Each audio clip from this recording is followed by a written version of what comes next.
Welcome to Fear Coded, a podcast where we talk about media from the horror genre and take a queer reading of a single book, video game, film, podcast, or TV show to explore just how queer horror can be. We have reached the end of Excommunic-April, and so we're attending Midnight Mass, the 2021 limited series created by Mike Flanagan, with a focus in our conversation this time on the third episode, Book 3, Proverbs. I'm Marilee. And I'm David. And sadly, we are Tylerless today. Tylerless. Oh. Yeah, Tylerless. Sad. But we shall carry on. And so before we attend confession, I want to check in and say hello with my co-host on how things are going for them in a landscape of horrors in our real world. What is making you feel scared or prepared, David? Oh, Marilee, this week I am feeling scared. Oh, no. It's funny. No! I actually had like a lot of really good things happen today. A major contract deliverable got finished today. Ooh, which proud of you. And I wrote so many words for it. Ugh, barf. Like it was like a short novel, not a short novel, short novella at the end. And at the end of that, I just hate writing. So I never want to write again. And so I'm scared because like I should love writing. I should love giving things to the world. But I think sometimes when we're asked to do things for like a work project, it stops becoming fun, even if the task is kind of fun. And I think that's true for people who like draw commissions for a living or do performance for a living. Like there's just something that the tying it to the nature of work and having it be like outside of your control, even though it's a creative endeavor, that scares me a little bit. Because like, Marilee, what if I never write again? What if this breaks me of writing and I just never want to do it again? Buddy, that's not gonna happen, because I know you're so smart and you're so creative and you have so many things to say. You are going to be able to pick up your pencil or pen or typewriter or whatever it is. I'm saying typewriter because it's more fun than just a keyboard, and I like to imagine you on a typewriter. I wish I had a like Hemingway old ass typewriter that I was over here clickety clacketing. I would die. Marilee, can I tell you, I had a typewriter. I had a fancy ass typewriter as a teenager. Oh my God. And it had a small display screen where you would type the word. You could verify that it was there. And when you hit enter, the entire line would tip it out. So you could fix mistakes because it was like a half word processor, half typewriter. It was the shit. That's incredible. Oh my God. That's phenomenal. Man, I remember when I was really little, I saw like my mom had a typewriter that she used for her work. She was like she worked in a jewelry store, and like they used a typewriter very specifically as part of like their setup for like punching in like bills of sales and everything. And it was the craziest machine I had ever seen. I was very little, and like computers were still a thing. I think I had a home computer at that point. And I remember thinking, that's awesome. How cool is that? And I tried to like hit the keys, and my mom was like, absolutely not. You are going to mess up the ink ribbon. And it was like, the what? Wow. I remember my grandfather had one that came with a correction tape.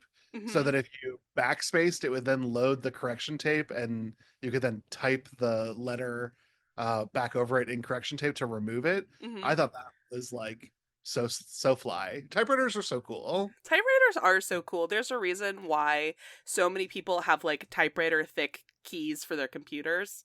Oh, yes. Versus me, I've because we like went all in on Macintoshes, so I have like the Apple We Look Pretty keyboard, but it doesn't feel satisfying to like match the key.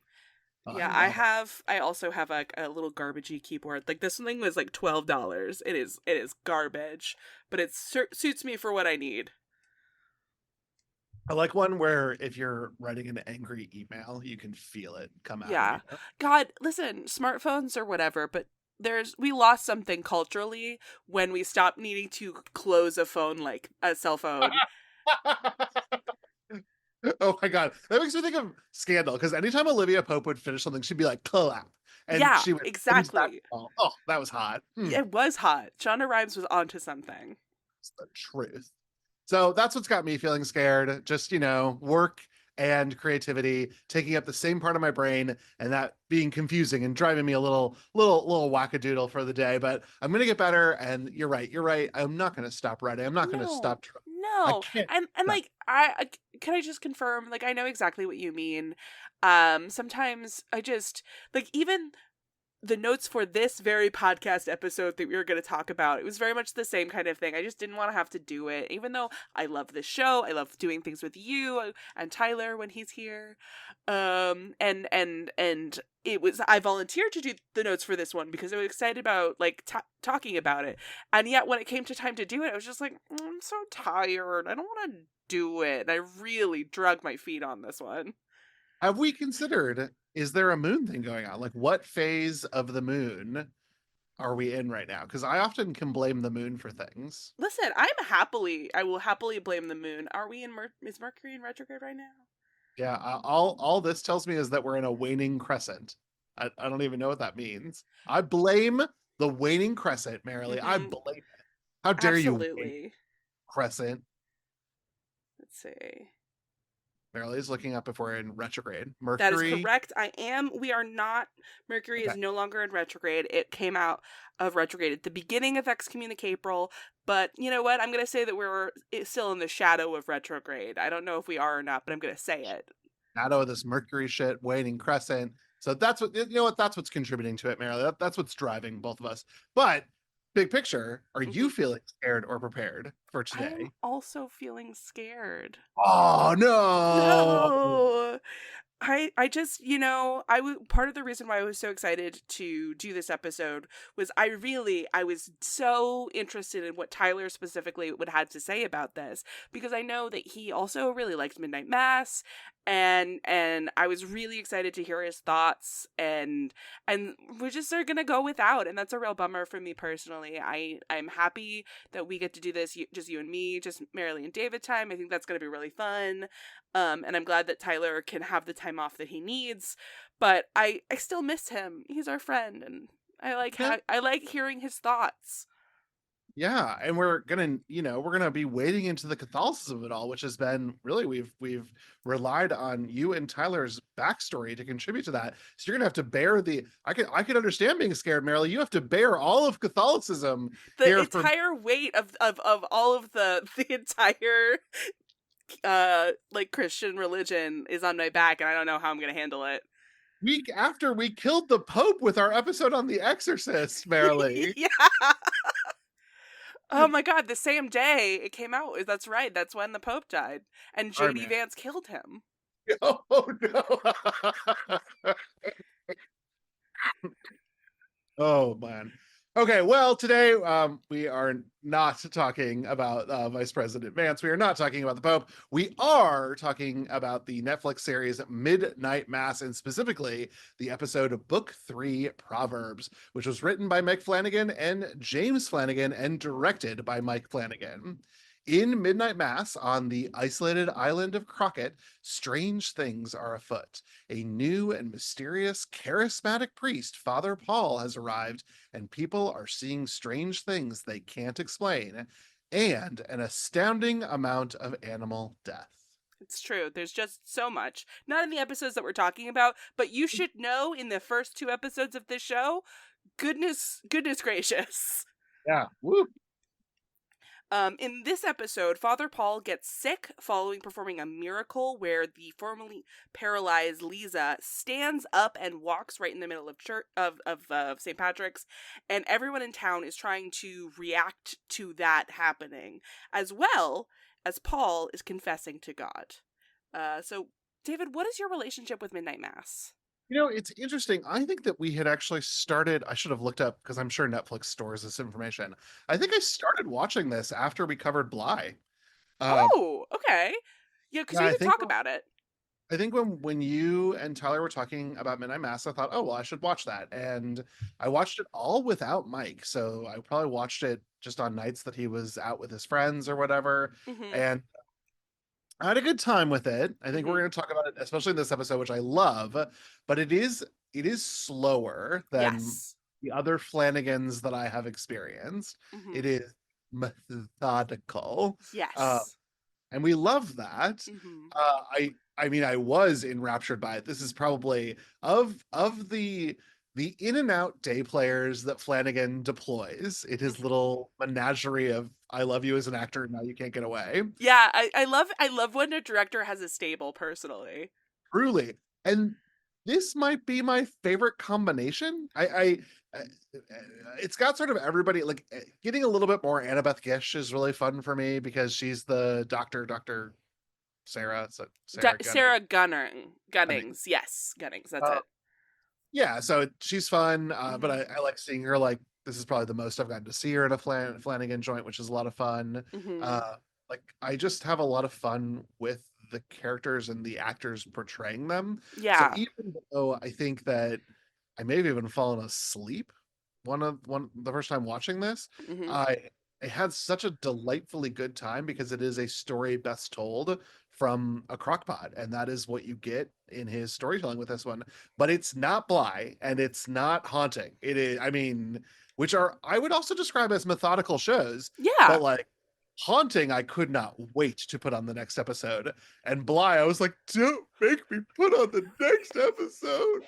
Um, so this one, I just very interesting, and then watching this one because I was like, I'm not gonna watch the whole series again, so I just put this one out of order, and I thought like, yeah, you sort of almost need the first couple episodes to like get yourself ready for the right pace of this. So if you were watching, I don't know, I was watching Mid-Century Modern before I put this on, like this is a drastic swing from a multicam sitcom to like a methodical stage play showed on TV. Yeah. I love it. I would recommend anyone who's interested in Flanagan's work to check this out. I would recommend anyone who's interested in religious horror that we've been covering all month out to check this out because I do think this is an exceptional entry. Probably, yeah, actually, probably my second favorite entry after The Exorcist of the It's month. Like, really hard to beat The Exorcist, and frankly, it's like disingenuous to try. yeah, but we got a tortured priest. He's sexy. I'm here. Let's go. I mean, Yeah. what do you need, Marilee? So, what about you? How did you come by Mike Flanagan's Midnight Mass? So, as previously stated in our Bly episode, I am a Flana-fan, which is what we just, I don't know if there's like an actual term, but that's what we went with. And so like I heard he had a new Netflix show. I also heard specifically that Midnight Mass was like his passion project. Like if you watch Hush, the really excellent home invasion movie, the book that the like the author character had wrote previously is Midnight Mass. Like he also has a copy of that book in Gerald's game just on like the shelf. So like this is a project he had been trying to get made for a really, really long time. So I was excited about it. I knew almost nothing about it when it was coming out. I didn't even watch a trailer. I just knew that it was coming and I wanted to watch it. So what does advertising do for me? Nothing. It just spoils stuff. So I just throw it out. I'm not interested.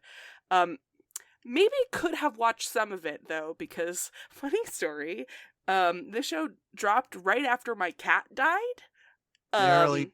Um, yeah. Oh, So I watched this partially to distract myself from my grief. Um, so the first episodes were a little rough. They were a little rough for me. For me. yes, for real, for real, for real. Oh my goodness. Ah. Yeah. So like, if you have not seen the show, in the first episode, there is an island, like a smaller island off Crockett that is just filled with stray cats, and every single one of them dies. And in the second episode, there is a brutally depicted poisoning of a dog. Um, so this one took me a little while to get into, is what I'm saying. Sure, I totally buy that, and I do think that it worked for the horror of it all. I guess Oh is what yeah, no, I'll. absolutely. And like it really works. Like I was bewitched by Zachary Guilford as Riley. I think he's actually like everybody wants to throw all of the praise at Hamish Linklater, myself included. I think he's an incredible performance, captivating. Um but like Riley is such a really fun and interesting in character, and he's like so and I loved him as that. Like the entire stable is fantastic. It is such a beautiful and poignant story that I never felt the need to revisit because I was like, yep, I got the whole thing. I'm good. 100%, And yeah, and it was just I this the show is really good. And that is my history with it. Yeah. Great. Weird start to watching the show, Merrily, for real, for real. Yeah, no, Uh, it was tough. It was real tough. It was real tough. I don't know what Pets did to Mike Flanagan, where he has to kill a cat in everything, but like, come on, buddy, what are we doing here? well, and I guess what I will say is that it instantly told me that we were working at a mystery, because I Mm-hmm. do like that the mystery gets resolved. I mean, this is the episode also that like sort of starts to give the ghost away, though really it's the next one. Or is it book 5 where they lock them, it's the bottle, almost the bottle episode of Yeah, it so all? five. When we were talking about doing religious horror, and we Yeah. brought up this show, there were two things we could either talk about: this episode or episode 5, which is the one where Riley is talking with Aaron in the boat. And obviously this was the correct choice to do, but we could have talked about 5, and there's a lot of meat stuff there too. But 5 is Yeah. where things get, after 5, things go nuts. For real. And that's what I kind of loved about the overall series, is that we did a really good job of like unmasking the Scooby-Doo villain of it all, but then dealing with the repercussions, which I think was outstanding. And it's something that we don't like often in horror. The unmasking is sort of the catharsis and we're done. Hmm. And what I masked it really well is it kept you on the hook because you cared about these characters and you wanted to find out what happened. Really, really good. Yeah, no, just honestly, the fact that this was a limited series, and it was never planned to even think about doing any more, allowed a lot of really creative freedom in the ways that things were paced, and also the finality of the ending. Yeah. Oh, yeah. Well, we're not here to talk about all the other episodes, which are also fantastic. We're going to stray squarely in book 3 Proverbs. And without Tyler, Marilyn and I are gonna do our best to carry you through the themes of this episode's discussion. So we are still squarely in Excommunic-April. We are talking about religious and very specifically Catholic horror all month long.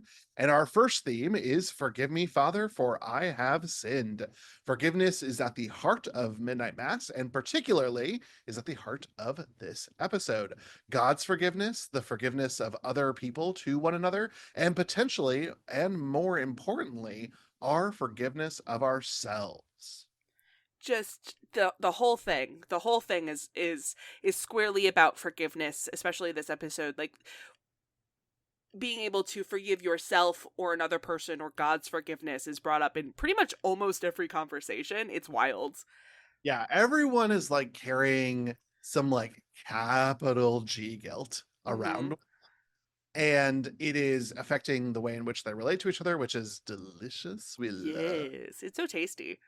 it's good conflict, but also because this theme surrounds the episode and the series as a whole, resolving that capital G guilt is also a big part of this. And because we tie a lot of it to the miracle, and I think by the end of this conversation we will be speaking very openly and honestly about what the miracle is, even though I think the we really get into the fine details about it later in the series.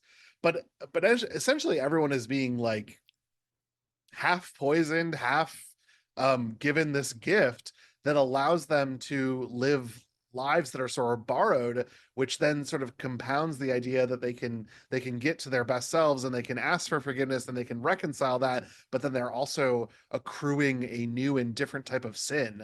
But maybe that sin is God's plan. I think that's the questions that Midnight Mass gets you to ask.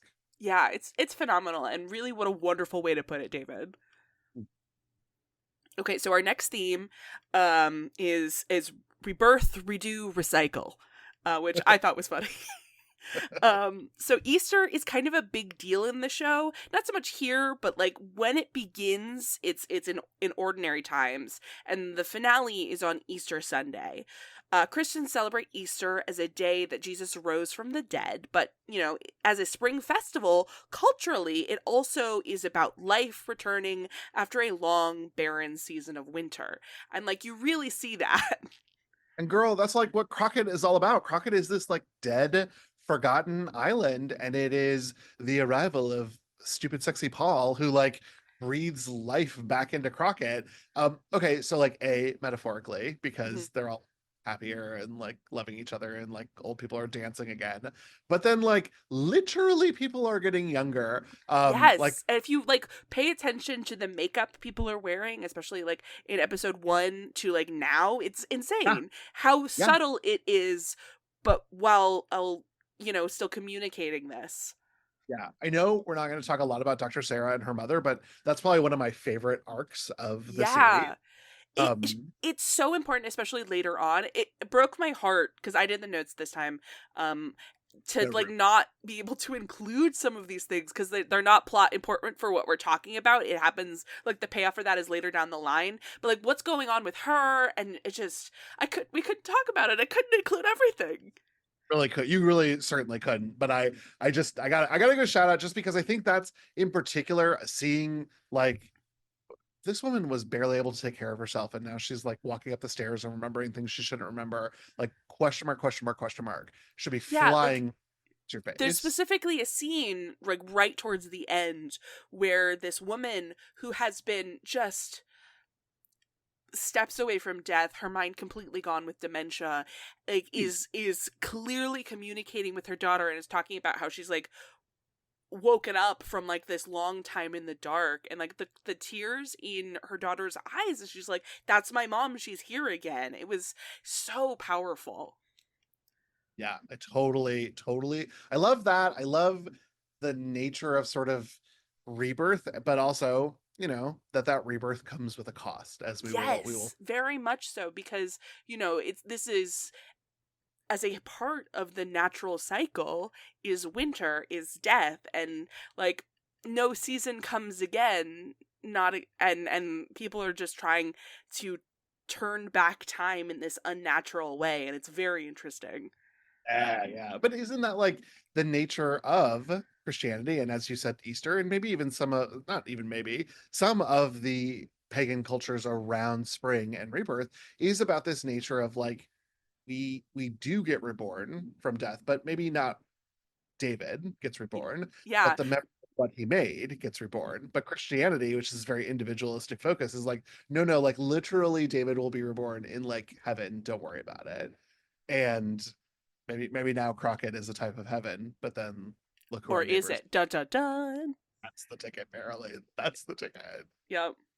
Our last theme, penned by the wonderful Marilee, is the faith you give. How the religious people of Crockett interact with the world and each other is extremely varied, particularly based on what they believe. Some try to lift up others to their faith, while others, Bev, don't. Faith can be used as a weapon to hurt and discriminate against others, and that is a major beat that we will be visiting in this episode. Yeah, it's just, you know, I said this on our Carrie episode, and I stand by it. The particular actress who plays Bev Keane here, she is so incredible as playing the worst person in the entire fucking world. It honestly is a little. It sucks for the actress. Because she's really good, and I can't see her in other things and react positively. Like I have an immediate fear reaction of like, oh god, it's Bev. Like she was recently on The Pits as like a minor character, and like it took me a while to warm up to this character because it's like it's Beverly Keane. Samantha Sloyan is the name Yes, of that who actor. please cast her as Carrie's mom. Like she deserves it. Oh God! Well, just knock out of the park. Obviously, I love her. I unfortunately, because of my like minor face blindness, get her confused with Lauren Ambrose. Hmm. So when she showed up, I was like, "Wow, Lauren Ambrose is in this." I was like, "No, that's that's not Lauren Ambrose." Get No. it together. Oh no. Um. Yeah, The I think the nature of faith is so for a very personal concept that ends up creating a lot of community here on Crockett, in the real world, really across nations, across communities, across states. It is so fascinating to watch this small community, which never really seemed to be in a place of disbelief. That's the thing that I think is so interesting. It's not like we had to convert Crockett. It mhm. just had been forgotten. And I guess in that way, Marilee, I was getting vibes here. Mhm. A bit of folk horror. Oh, that's a fun. Well, that's the thing. Like folk horror in its very particular way is like there's definitely an overlap between religious horror because a lot of the time folk horror is talking about older religions interacting with Christianity, and that is a religious horror. So like it's two great tastes that taste great together because it's partially the same flavor. Exactly. And I was almost getting that the new religion was Islam, mostly from the scene that we'll discuss in the schoolhouse later. But that I think was the vibe that I was like, oh my god, is this like triggering my like folk horror sort of mindset? Since I mean it's been a month, but I remember what I learned. I haven't forgotten. Yeah. We're going to keep giving you tools for your horror toolbox, and you're going to be able to apply these things in brand new ways as we go forward, which I love for you. Yeah, you're not whistling Dixie too, because I think this episode is going to lead us real nicely into next month. It's But almost like we did that on purpose. did we actually? I don't actually Yeah, remember. I specifically was like, if we do this, then we could go very nicely into this. That's funny. I'm so stupid. I did not know that. No, it's okay. We planned this a while ago. We got excited about themes. We did a Oop. lot of planning all at once, and it was a little ridiculous. Yeah. Before we move on, I just wanted to cite my own work here. The name of this theme, The Faith You Give, it was kind of a play on a really excellent young adult novel, The Hate You Give, which is specifically about America's race problem. But I just thought that that was a really great way to like put the Islamophobia and like the really hateful nature of Bev Keane in conflict with the religious nature of it all. Oh yeah. I think it was very poignant. I got it. I got that. I didn't get the themes of the months connecting, but I did get that. Okay. Well, you're fantastic. So, again, this feels so weird because this is normally your bit, but because we were alternating, here I am stealing your thunder. David, what do you think? Was this horror or were you scared? Okay, yes, this entire series is horror. I Mhm. will hear no arguments the otherwise. I think that Flanagan has a specific ability to scare me, even when he is telling me a love story, or he is telling me a family drama, or he is talking about the nature of faith in a very protracted and methodological way. Mhm. Um, Genuinely scary. And when we get down to the old ruined church, my God, a man who only lights a dark area with a match is terrifying to begin with, and that Mhm. there something TM down there with him was hella scary, and I did not like it, even rewatching it when I knew it was coming. And frankly, if you have seen a horror movie before, you know that it is coming. This is the most telegraphed jump scare in the world, and it does nothing to inoculate you from experiencing it. No, and that's a really good jump scare when you know it's coming and it still gets you. Ah, oh, it's so scary. Yeah, one of the things I really do like about Flanagan, and there are many, but I particularly enjoy the fact that he's never shied away from the fact that his work is in the horror genre. Like we talked last week with the director of The Exorcist and everybody who was talking about it, and I'm like, it's not really horror. No, Mike Flanagan knows that he is operating within and using the tropes of the horror genre, and he never tries to belittle that, and I think that's beautiful.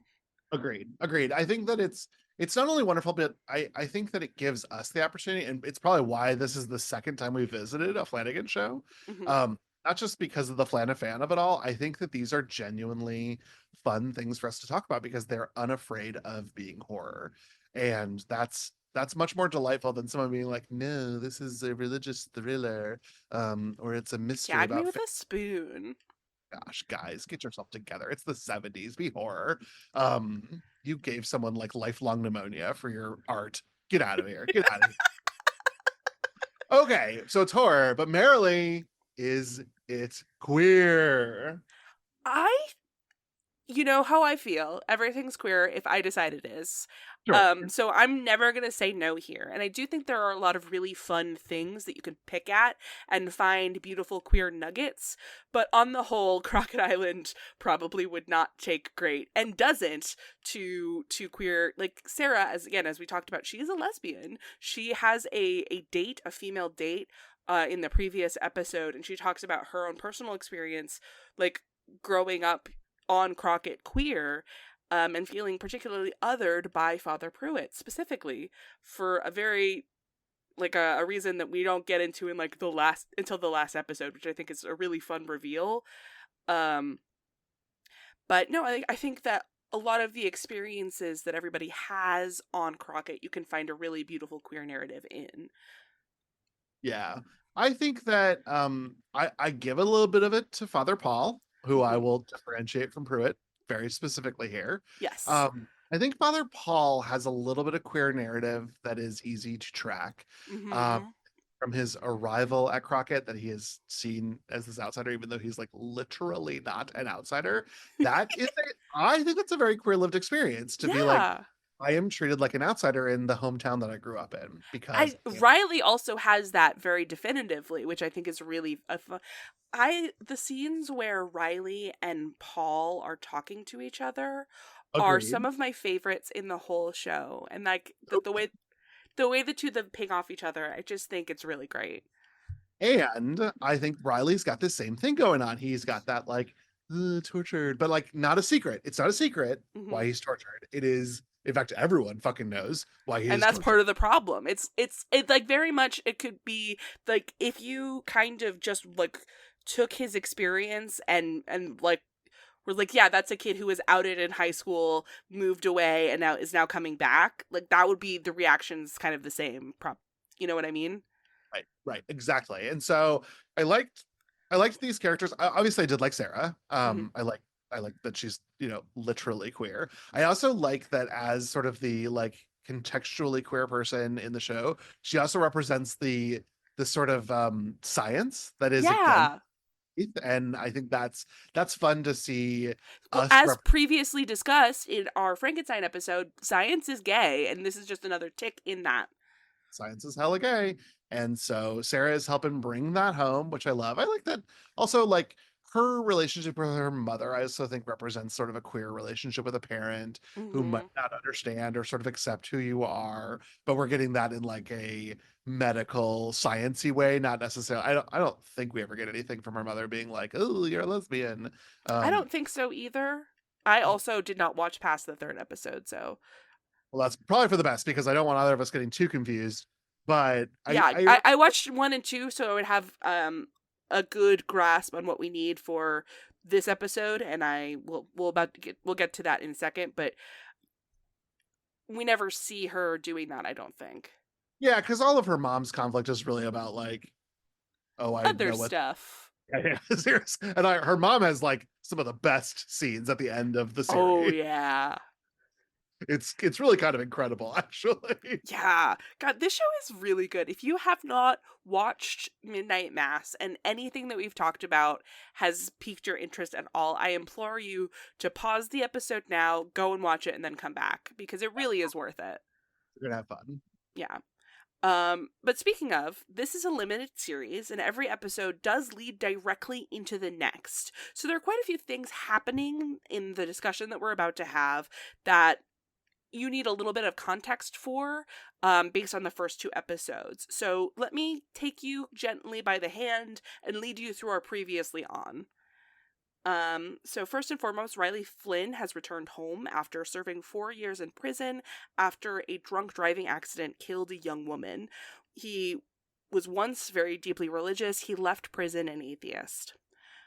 Monsignor Pruitt, the congregation at St. Patrick's elderly leader, went on a trip to Jerusalem um, and he supposedly became ill while there, so the diocese sent Father Paul Hill to replace him. Riley has to attend AA as a condition of his parole, and Father Paul has created a chapter on Crockett specifically for him, so he does not need to go to the mainland to do it. Bev Keane, we might have mentioned her, is a miserable person who uses faith as a cudgel against almost anyone she talks to, including and especially Sheriff Hassan, the town's new, we don't see him arriving, but it's clearly he's not been here for longer than a year, Muslim sheriff. Also important, people have been seeing glowing eyes in unexpected places throughout the island in some very spooky little jump scares. Including us. BTW. Yeah. Like Always, but always very motor of this to Yes, be it was like, like very, very did I, classy. did I see that or what? Yeah, like very specifically, I think in like the first episode, there's a scene where some teens are on like the uppers, that island with all of the cats, and somebody's like has a flashlight and they're looking at a bunch of cat eyes, and then like several feet off the ground there are some, and he's like, ah, and then there's nothing. It was very Mm, well done. very well done. Well, it hasn't been commented on in the narrative. Several people are feeling unexpectedly better. Their injured back doesn't hurt anymore, or they no longer need glasses. Again, I cannot overstate how no one actually says any words of dialogue about this. It's just something that you, if you're paying attention to, can clock as it's going on. And then one last thing, Joe Colley is partially ostracized because years ago he accidentally shot and paralyzed Lisa Scarborough. In the middle of Mass on Sunday, Father Paul told Lisa to stand up, and she did, which is a miracle, and that is how the last episode ended. And remind me, Merely, did these all drop at once the way Yes. other? Okay, Yeah, great. so it Uh, was all just one show that just they were out. Yeah, obviously I was watching so much later, but I couldn't have imagined like waiting a week for some of this because every episode just kind of end on like, you should keep watching this show. Yes, it was designed with the binging model in mind.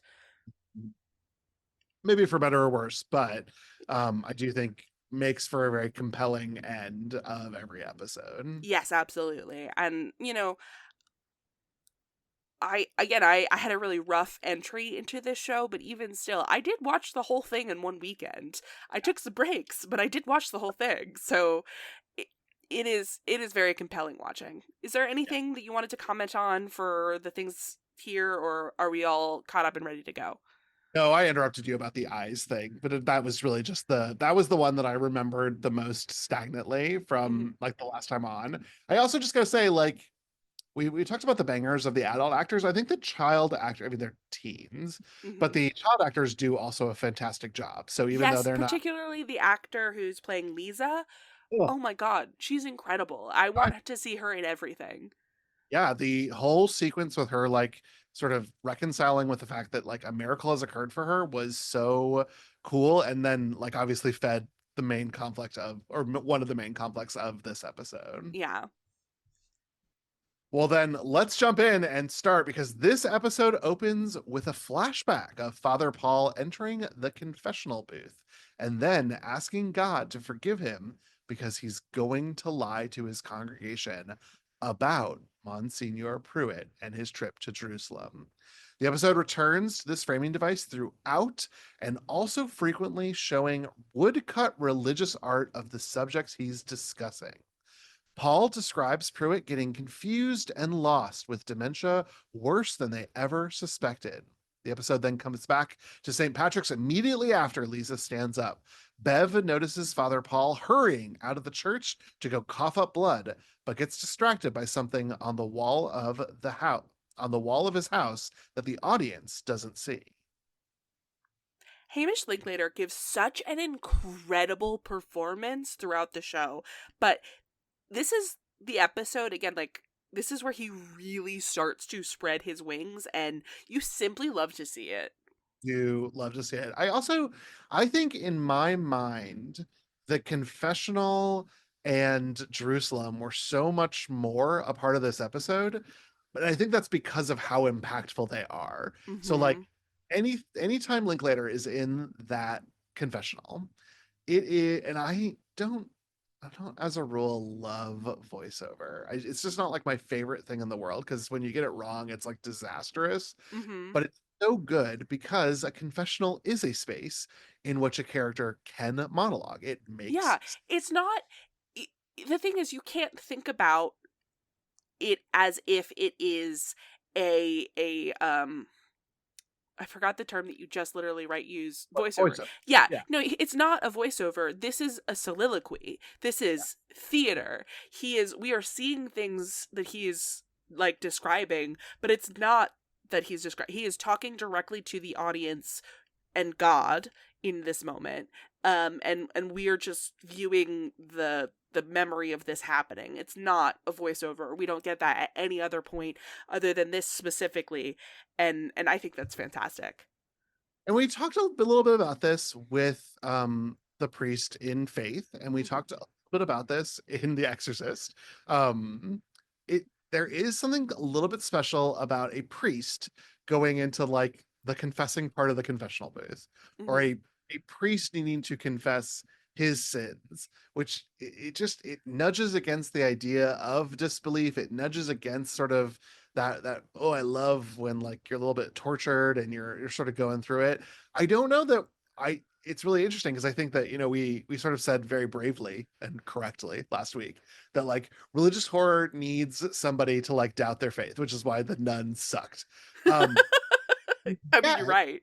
and yet I don't know that Father Paul ever doubts his faith. In No, fact, he is, and that's part of like the really joy of this season. He is 100% like so sure and devout in his particular brand of faith, and it's so compelling right. to like be in this position of watching this person who's so convinced of his own correct like viewing of theology, which perhaps he shouldn't be.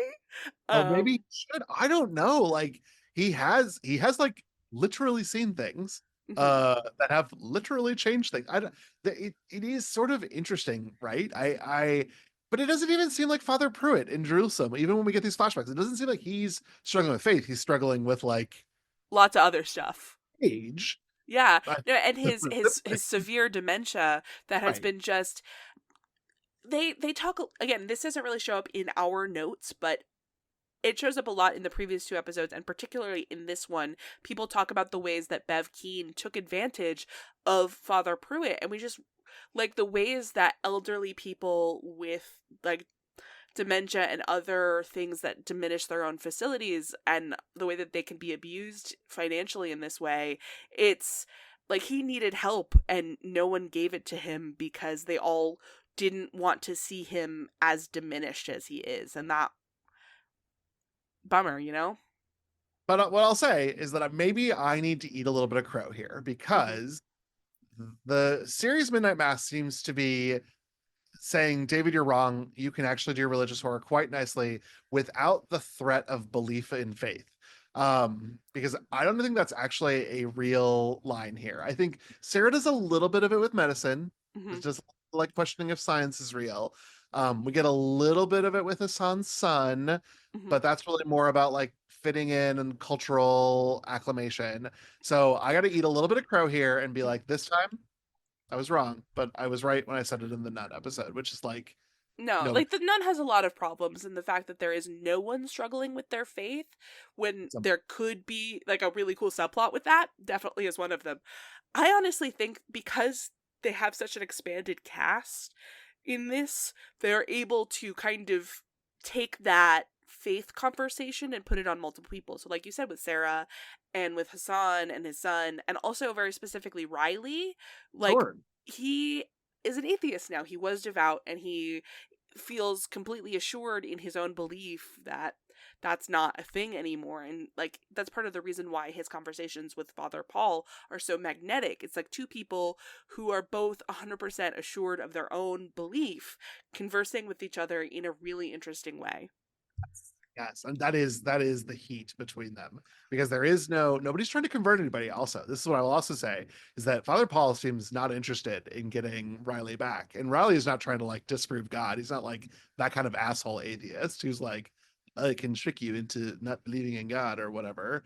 Mhm. Um, but just so I good. I would like to push back on the idea that Father Paul isn't trying to get Riley back though, because he does in the very first episode talk about because Riley is in church but he's not taking communion, he's there to like to support his mom who is very devout and everything. He was told that he has to come, it's a condition of his parole basically, but Right. as he is not in a state of grace, he is not taking communion. And Father Paul says, you know, that's great that you're not in a state of grace. I'm glad that you're not in a state of grace because if you were in a state of grace, I wouldn't need to be here. And so I do think that you should think about the ways that Father Paul does want Riley on side a little bit more. Yeah.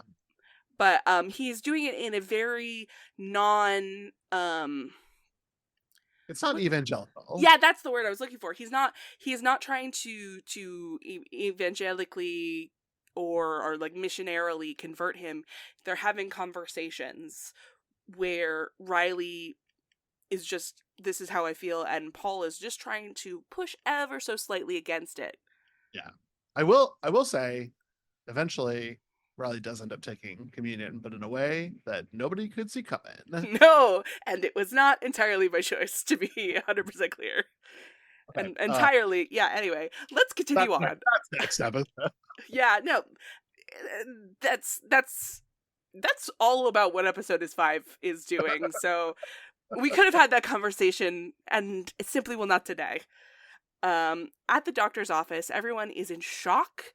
The Scarboroughs can't really afford to get further testing done, and aren't particularly interested in doing so because they don't want to question a miracle. So they call the reversal of Lisa's paralysis a misdiagnosis, and they just call it a day. Outside the rectory, a crowd of people gather, trying to talk to Father Paul and be healed as well. But Bev insists that that is not how these things work, and she gets them all to pray instead. As the town settles into a new normal, people are looking healthier and happier than ever. And then Father Paul collapses while he's saying his homily. In the confessional, Father Paul describes how Monsignor Pruitt got lost and wandered into the desert, and he was caught in a horrible sandstorm. He sought shelter in an ancient ruin that the storm had uncovered. Okay, well, let's first talk about what's going on with the Scarboroughs, because I think that their economic status is all tied into the island's economic status. So this is all like interrelated. It's all important. Mm-hmm. Like, could Lisa have had a better life on the mainland? Is something they've already struggled with and talked about, but like this is their home. There's a lot of that. Like the father of the Scarboroughs, he's actually the mayor of Crockett. Like, I think his name is Wade, but like that's never important. The fact that he's the mayor isn't important, especially in this episode. The important thing is that he's Lisa's father, and like they talk about in the scene that like they've sold their house and they rent it now, and like they're on SNAP benefits. They get most of their food like either through that or like donations from the church. They have put everything they have into trying to improve the quality of life that their daughter has. Right. And now this miracle has been given to her. And I think it's very interesting that one of the ways in which people of Crockett react to that is like, oh, I need a miracle too. Yeah. And Yeah. Bev, God bless her, is the worst, but Bev is not wrong. That is not how these things work. No, the renew, redo, and recycle theme, I was like this close to having that second theme slot be God doesn't work like that. Because God, it doesn't work like, and like that is stated twice in this episode. And it's so definitive, like this is you simply doesn't work like that, buds. And I just think that that's such an interesting through line. Yeah, and it both is interesting, and then I also think there are enough moments in the series that Bev is given these like bones that you're like, oh, I can't 100% hate her, even though then she like turns around and does like The worst, most heinous shit in the world. most heinous things, truly. Yeah. And yet she is right here. Here's my question to you, Marilee. Mm-hmm. Who is Bev to this congregation? Like, maybe I just don't know enough about Catholicism. She's not a nun. She is not like going to Romania and exorcising demons or whatever. Yes, that's the typical thing that nuns do, of course. That's what I learned this month. So she's not a nun. Is she like a lay person, or yes. is yeah? So there are lay people. I'm not involved in the Catholic Church. I have not been in a long time, so I don't have all of the terms on the tip of my brain, so I could maybe do a quick Google.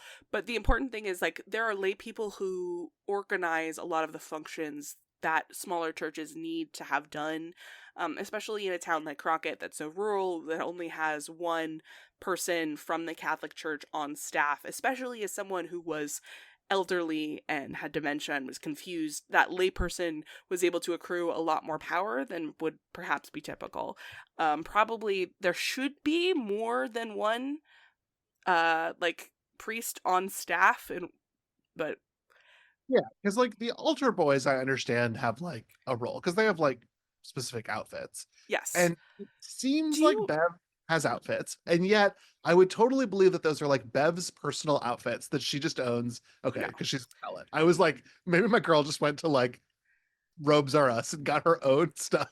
No, so typically during mass there are several readings that happen throughout, and as a like a thing that you have several people of high standing in the community who volunteer at the church who would then do those readings, as well as other volunteers who like are the person who's doing the music and that kind of stuff. Those are all things that lay people would do, and the altar boys are the same kind of thing. It's a person who is volunteering their time to act in service of the community in this specific way. Okay, got it. They seem so strong-armed into their jobs, so I didn't know if they were like interns or something. No, so like they are unpaid interns basically, but like it's just like a thing. You need a couple young people to do this. It's my dad was an altar boy and he was very proud of that fact. I just think, listen, new Mhm. pope, if you're listening to the podcast. He Um, hasn't been conclaved yet. We don't have one yet. okay, well, whenever you listen to the podcast, newly conclaved pope, um, I think the Catholic Church could use interns. I think you need an internship program to I set these don't guys think up. we need more young people near the church, frankly. That's fair. That's probably fair. Okay, what else happened here? We've got this sort of montage of the new normal. I loved It was this. so good, and like the needle drops throughout this show and this episode specifically are so wonderful and add such like this beautiful rich layer. Yeah, because And this so is Riley and his mom, Riley's mom and Riley's dad start dancing, right? And they're yes. music, but we also get like communions being served and the cut through scenes. Hmm. Yeah, this was gorgeous cinematography. It was doing And like you everything. see Lisa walking around and Riley's younger brother, who is one of the altar boys, but otherwise we're not going to talk about him at all this episode. He has a crush on Lisa, and like it's obvious like the two of them have feelings for each other, and like they Lisa like knocks on his window and like they sneak out at night during this montage, and like they go spend time at the uppers, which is like the teen makeout spot where she could never go before because it's not wheelchair accessible. It's a fucking island that they have to row a boat to. But so she gets to like have this moment of teenage normality that she never could have before, which is really nice. And like there's lots of stuff like that happening throughout, as well as you see how much more crowded the church is now and all of this stuff. Yeah, it almost seems to be like standing room only at service, which I think is also very nice in communicating that like this is a deal. Yeah. I don't think it's quite like I think all of the times that we check in with the church is while people are standing. So I do. Well, those damn Catholics in there, stand now, sit now. Yeah. Yep, that is a thing. Yep. Go ahead, get your yucks in. Just it's all really good, and the confessional that like Father Paul gives about the sandstorm is so cool. And I just want to say that like there's a transition scene specifically where we see like him and there with like the light, and then it's like switches to like the light that Sarah is like shining in his eyes. I thought that was so cool. Yeah, it was a little scary, honestly. Yeah, I liked it. it was good. All right, in our next set of scenes, Joe Colley is sitting at home when Lisa comes to visit him. She has a very emotional talk with him, which ends in her forgiving him and then walking out. Joe collapses into tears. At Sheriff Hassan's house, he finds a Bible in his son's school bag. That night at the school, concerned parents gather to discuss Bev handing out religious materials to the children. Sheriff Hassan has some very reasonable concerns about this and almost has the room before Bev speechifies about the miracle and gets the parents to agree with her. Joe joins Riley and Father Paul at AA. After the meeting, they try to help Father Paul clean up, but he shoots them away. He shoos them away before coughing up blood. Riley and Joe talk as they walk home, partially about how hateful Bev Keane is. We love them. But mostly how Joe is doing and how he has been punishing himself this whole time. No joke. And I mean this with 100% sincerity. This scene in the school is one of my least favorite scenes in the entire show, up to and including that brutal dog poisoning in the second episode. It is so horrible. Just like the constant cutting remarks from Bev, the blatant Islamophobia, like the hope that we get for just a brief moment before it's twisted away again. It is. I honestly skip this scene when I can. It sucks. I hate it. Life is too short to watch scenes that are causing you physical distress like this did for me. It is one of the worst things about this whole show. It sucks.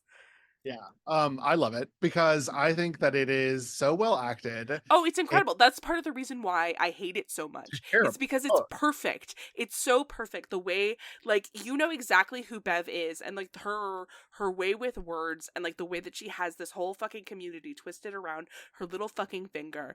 I can't fucking stand it. Yeah. It's great. I love all the arguments that are being made. I love getting to learn kind of where everyone is on the side of this. And I love seeing how the miracle is almost infecting them with this short-sightedness. And I think that pays off so well in the next 5 episodes about how the miracle is actually kind of like poisonous. Yeah, it's metastasized into this community and is turning them in this very specific way. Yeah. Yeah. And maybe Bev has been evil forever, or maybe she is like extra evil because of the poison that represents.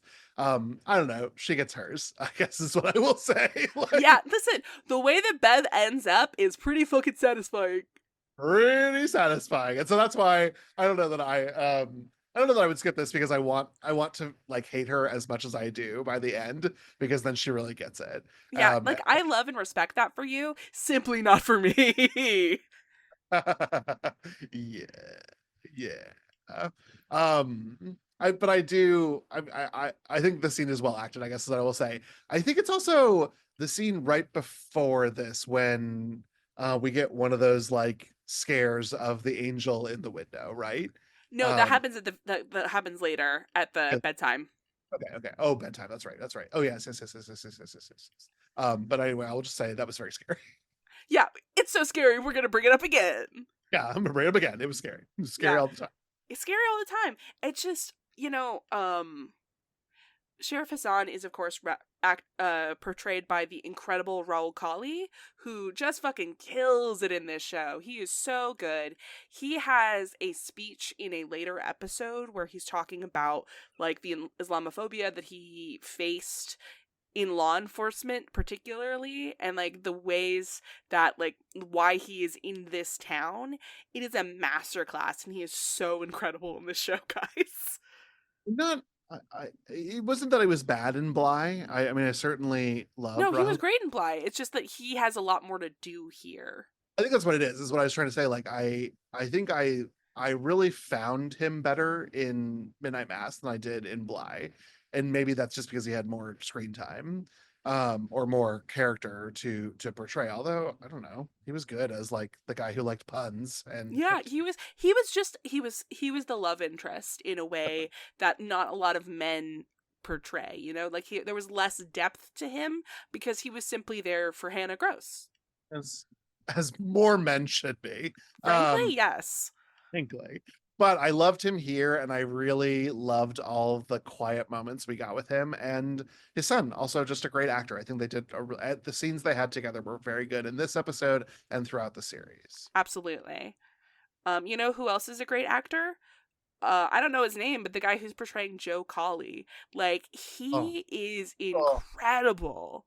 Oh, this is heartbreaking, Marilee. This is like so painful. This scene.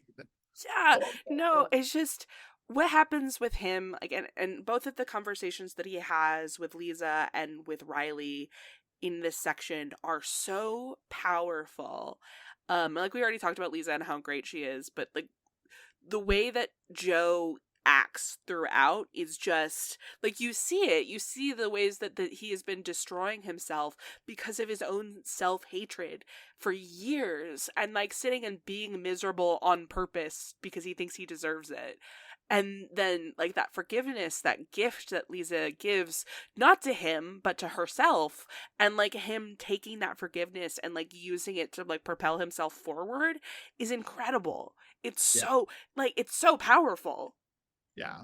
And this is the actor Robert Longstreet. I just had to confirm this was also in the cast of characters, because this was the male not caregiver, the carekeeper, Caretaker. He was the one who was married to Annabelle Gish, who has, yeah, like, an yeah. incredible performance in Haunting of Hill House. He says, he has a line that I think about all the time, where he talks about, if your missus is feeling scattered, like, that's him. He's so good.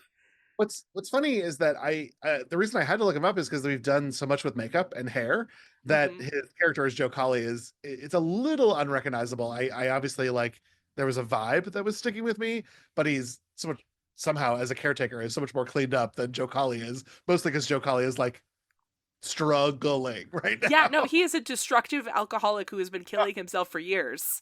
Truly and honestly. So it's also kind of fun to see him in AA, and the moments with him and Riley together, um, I didn't. It surprised me. It just was a surprising sequence of them together, and I really, really liked it. I really Yeah. liked them together. There's a No, little bit of toxic masculinity. well, You he's been see, killing himself because he hates himself for years. Of course it's sure. toxic masculinity. That's, Yeah, yeah. But, like, very specifically, there's a moment in that last scene between the two of them where Riley says, "I'm so glad that you came." And Joe Colley looks at him and says, "No one has been glad to see me. Like, no one has ever been glad to see me except for my sister, who, by the way, she died a few weeks ago. Nobody on the island knows about this." And, like, the conversation they have that ends with the two of them shaking hands and saying, "Let's be better people," I think is so one good. of, I can't keep saying it's one of the best scenes, but how can I help it? They're all so good. Right, right. But now Joe hasn't been to church yet, right? This is sort of what gets him back to church. Is Yes, he this very specifically, after he's forgiven, he goes to church because that's where the miracle happened, and he talks with Father Paul, and he gets his confession, and he has not had communion, which is going to be a big deal later. exactly? So that's what I was kind of tracking, is like, these are two characters who are both in, like, a healing space with each other, him and Riley, but they haven't taken the magic communion. And I think that's really keen storytelling, is that healing can happen without this miracle. It happens through camaraderie, it happens through relationships, it happens Solidarity. in solidarity, but then everyone else is just trying to get the magic gene. Yeah. No, and it's like, everybody else has this shortcut, and the two of them are taking the long road, and obviously one of these ways works out better than the other, but not great for either of them long term, actually. Whoopsies. Right. Yeah. So you can, I guess, especially on a rewatch, you can really, really keenly pay attention to who has taken communion and who has not. Because I think, like, at a glance, Sheriff Hassan, the doctor, and these two are the ones that you're like, yeah, these folks haven't taken communion yet. Yes. So speaking of Sheriff Hassan, he and his son are doing their nightly routine, but while Hassan is praying, Ali isn't. After he asks his dad about going to St. Patrick's on Sunday, Hassan absolutely refuses in no uncertain terms. Ali is really frustrated about this by a lot of things, but with the miracle, he really wants to go and see what's going on in the church. Sheriff Hassan insists that Lisa's misdiagnosis isn't a miracle, because that's not how Allah works.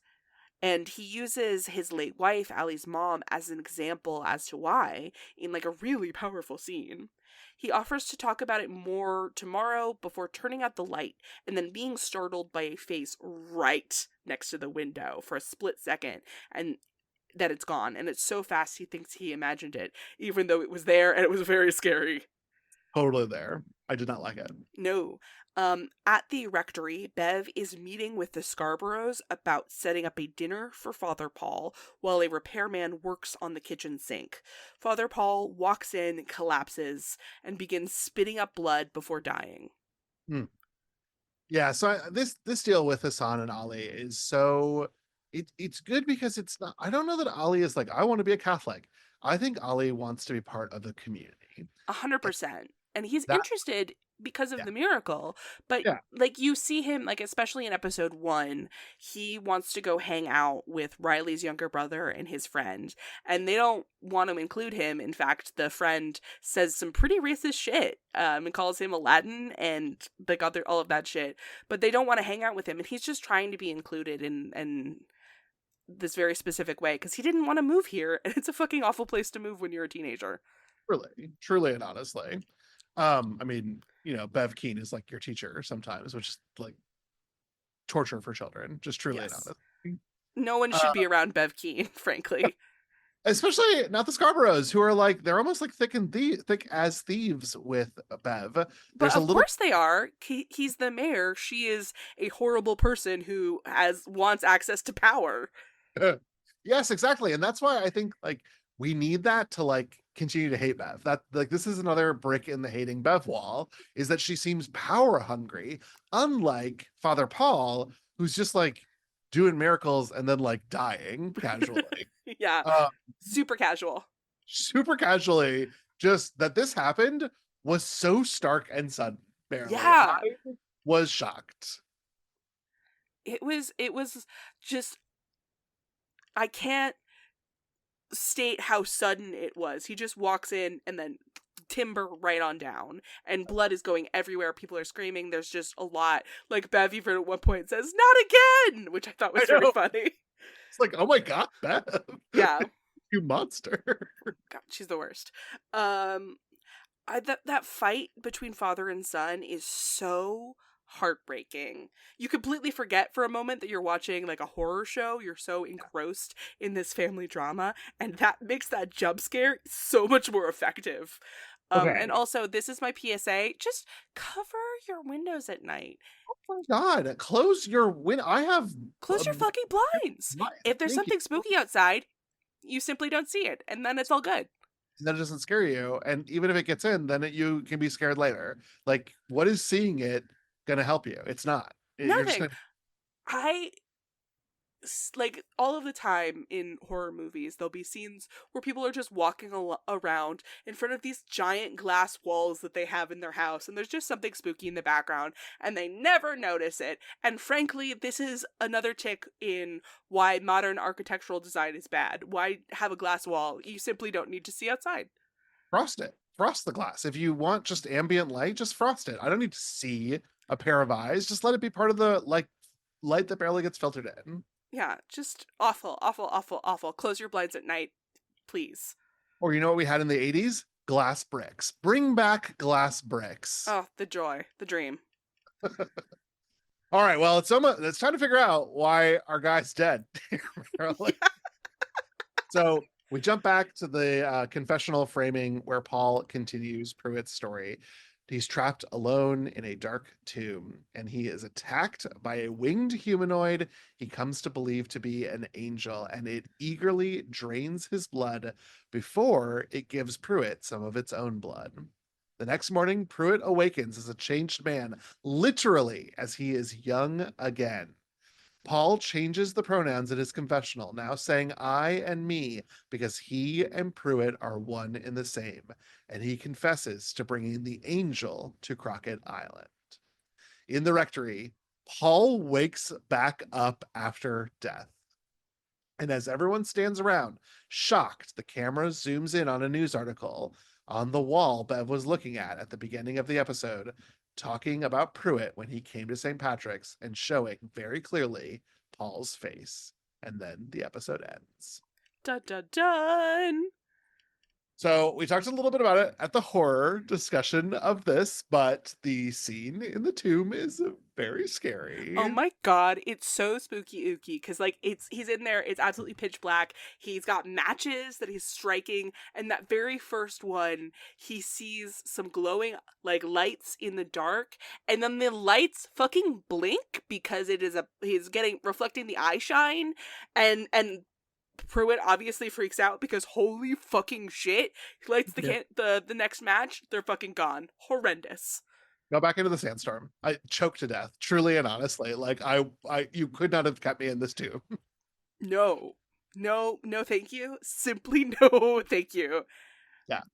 Best And case scenario, rat of unusual size. Worst case scenario, vampire. yeah. No, and like let's talk about the fucking vampire because Love oh my fucking god, the it. vampire angel gag of the century. Oh my fucking god. Um I love also this creature design is fantastic. oh my god. In this episode, it's great because we're playing with darkness and it's spooky ooky.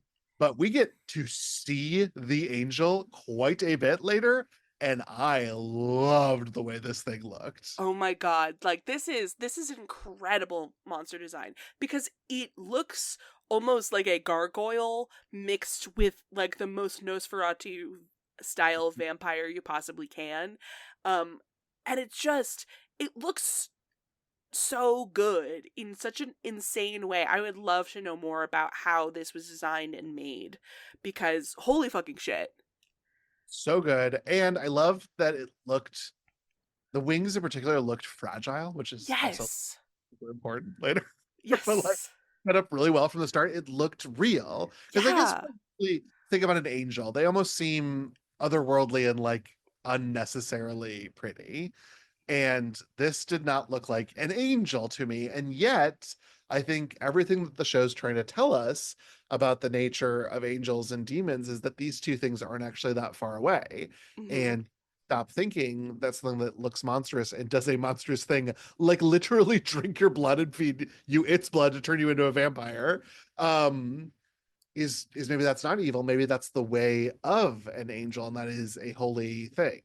And that's what I think is actually like the true real fun part of Midnight Mass and this story. Yeah, no, like I get where he's coming from even like in the soliloquy that he's doing. He talks about like this passage very specifically from the Bible where he talks about like it's the transubstantiation of it all, like literally Jesus's blood is this ever-giving life force. And like I can see where he got this in his religious fervor, but holy fucking shit, this is so like the stupidest thing looking at this vampire and going angel. I love it. It's incredible. I also we haven't really talked about it, but the woodcut in this part is so good because when he's talking about the angel giving him its blood, we see a woodcut of like a hand with like a gash in it and it's bleeding. It's the visual is so good. Yeah, they are. The woodcuts are actually fantastic for the whole thing. And at first, I think rewatching it for this conversation, I think the first one or maybe even the second one, I was like, oh, these look like things that I could see. Like these are like it's about like fucking Paul. Like it's boring stuff. Like it's like the standard tropes that I even know about Christianity. But then like as you said, like then we're doing like a vampire is on one of these wood cuttings, and I was like, okay, well this one is not hanging up somewhere. So these are all mechanics of this plot, right? This is not these aren't even like hanging in the church or something. Like No, this no, is like all they're just for us. for us. That's cool though. That's I mean they're effective. They're effective Yes. at like making me feel like they could be religious reliefs, and then they are also like visually gorgeous. Yeah. God, this show is really good, gang. So it's really good. It's I again, I hope folks check it out. If you haven't checked it out, like I hope that our conversation is making you want to because there's still so much good to go. But dealing with the angel is sort of like what the end of this sets up for us. And I think that's what drew I think my continuation of watching this as an interest. And it stopped being like, ooh, there's some sort of spooky mystery going on to like, oh, there is a monster here and I got to figure that part out now as well. Yeah. And it's just I didn't mention it in like the overview, but at one point you see Father Paul like with a flask like right before communion, like he's putting something in there, and like this is the point where if you are like paying attention you can like start putting some pieces together before like it's not like a mystery box like a lot of J.J. Abrams' work. This is like very particularly as you're watching you can put pieces together and come to a realization of what is happening before it's like confirmed in the show. It's so good. Right, because what he's adding to the communion blood is the blood of the angel, right? That's what we're to interpret, which would Yes. which would make transubstantiation now not just literal in faith, but like he literally has added the blood of who he believes to be an angel into the wine that they are using as sacrament, that is then the blood of Christ. That is what just makes this like next level in the religious horror space. Like truly and honestly, that's why I think it was so exciting for us to talk about this series for this month, Hmm. because it's taking the notion of transubstantiation, which is fun, I think, at its base. Yeah. Even if you don't use it correctly, looking at you, none. But then to turn it up to 11 of like, no, no, no, like now we're literally giving you the blood of this like monster slash angel slash demon slash whatever that is literally causing like your back not to hurt and for you to be able to walk again because it's literally regenerative, is so cool. It's so cool. Ugh. Such a good episode.